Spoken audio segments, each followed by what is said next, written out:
The first date had been perfect, almost too perfect.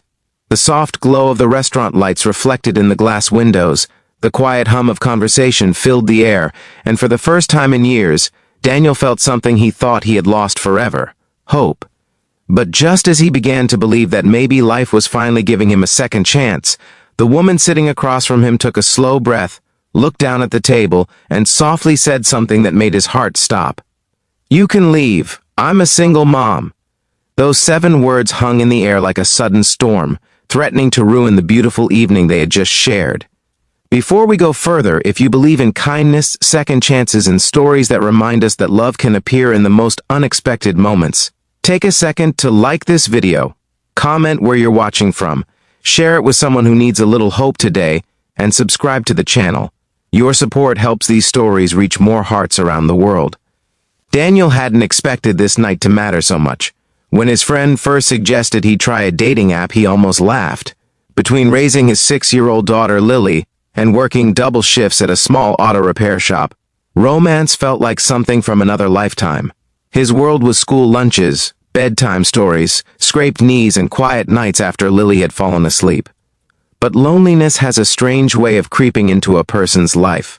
Not loudly, not suddenly, just small moments, like eating dinner alone after putting your child to bed, or watching couples laugh together in a grocery store aisle, or realizing you haven't heard someone say, "How was your day?" in years. Daniel hadn't planned on falling in love again. He simply wanted to remember what it felt like to talk to another adult who understood life's struggles. That was how he met Sarah. Her profile was simple. No glamorous photos, no dramatic descriptions, just a warm smile, kind eyes, and a short sentence that said she loved quiet places, honest conversations, and people who understood that life didn't always go according to plan. For weeks, they only talked through messages. Late at night after Lily was asleep, Daniel would sit at the small kitchen table scrolling through Sarah's texts. They talked about books, childhood memories, embarrassing cooking disasters, and the strange things children say that somehow make life feel brighter. It felt easy, natural, safe. Eventually, Sarah suggested they meet for coffee. Daniel almost canceled 3 times that day. His shirt didn't feel right, his car seemed too old, and the voice inside his head kept whispering that someone like her would probably regret meeting someone like him. But he went anyway, and the moment he saw Sarah standing outside the cafe, nervously twisting the strap of her purse while scanning the street, something inside him relaxed. She looked just like her pictures, maybe even more real. Not perfect in a polished magazine way, but genuine, the kind of person whose smile felt like sunlight on a cold morning. Their coffee turned into lunch. Lunch turned into a walk through the park nearby.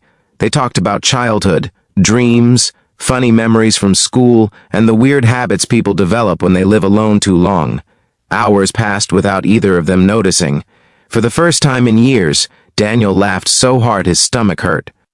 He told her stories about Lily, the way she insisted on wearing mismatched socks because she believed they had different personalities, and how she once tried to feed broccoli to a stray cat because she thought it looked hungry. Sarah listened with a quiet smile that seemed both joyful and thoughtful. As the evening approached, they moved to a small restaurant across the street. That was where everything changed. Dinner had been warm and comfortable, candlelight flickered gently between them, and the quiet music made the moment feel almost unreal. Daniel noticed how Sarah sometimes watched family sitting nearby, her eyes lingering for a second longer than usual. At first he thought nothing of it, until she suddenly grew quiet. Her fingers traced the edge of her glass as if she were gathering courage. Then she looked up at him. Her expression was soft, but there was something else too. Fear. "You can leave. I'm a single mom." The words were quiet, almost apologetic. For a moment Daniel didn't understand, not because the sentence was confusing, but because the meaning behind it felt so unexpected. Sarah quickly continued speaking, her voice slightly shaky as if she had repeated this explanation many times before.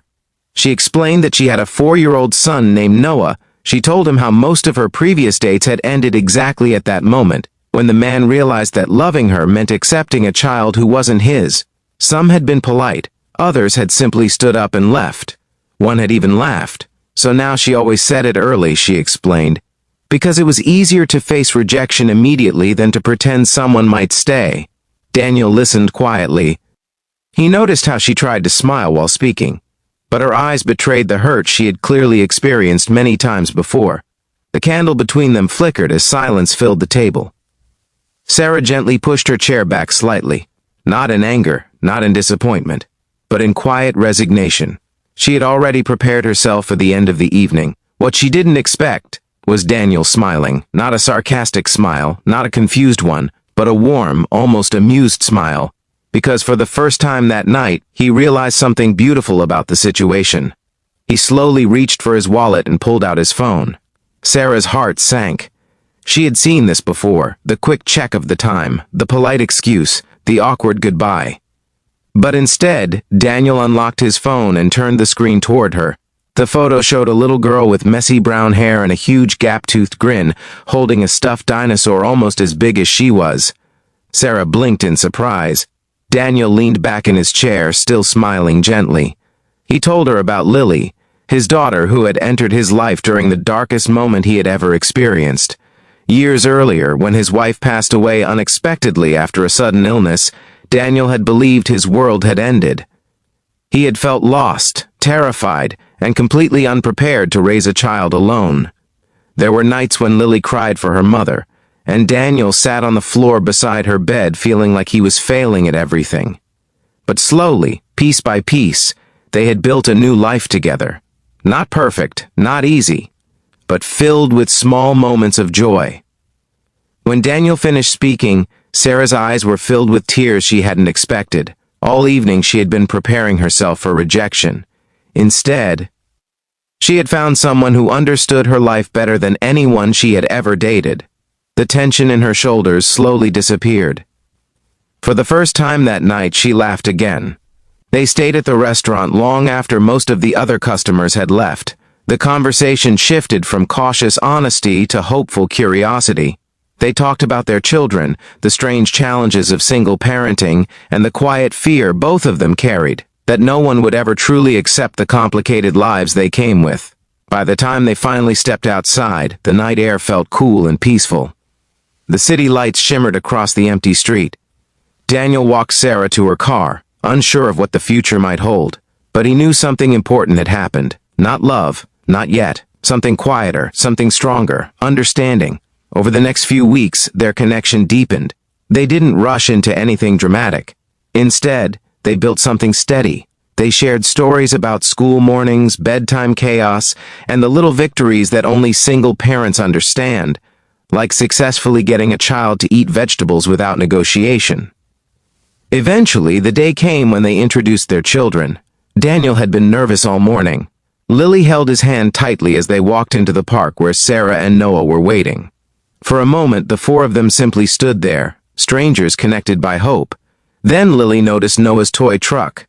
Within seconds, the two children were sitting in the grass laughing together, as if they had been friends forever. Daniel and Sarah watched from a nearby bench. Neither spoke. They didn't need to, because sometimes life answers your biggest questions without using words. Months later, their lives slowly blended together. Family dinners became common. Weekend park trips turned into movie nights. And the once lonely house Daniel returned to every evening, slowly filled with new laughter. The moment that had almost ended their story, those 7 quiet words at a restaurant table, had instead become the beginning of something neither of them expected. A second chance, not just at love, but at family. Now, before this story ends, we have a small request for you. If this story touched your heart in any way, please comment the word second chance below. It helps us know that these stories are reaching people who still believe in kindness and hope. Years later, Daniel would sometimes think back to that first date, to the moment Sarah had told him he could leave, and he would smile, because the truth was simple. He had walked into that restaurant hoping to meet someone kind. Instead, he walked out with the beginning of a life he never thought he deserved. And if this story made you feel something, hope, warmth, or even a little belief in second chances, please take a moment to like the video, comment your thoughts, share it with someone who might need this reminder today, and subscribe to the channel, because sometimes the people who think they are too complicated to be loved are exactly the ones who create the most beautiful families.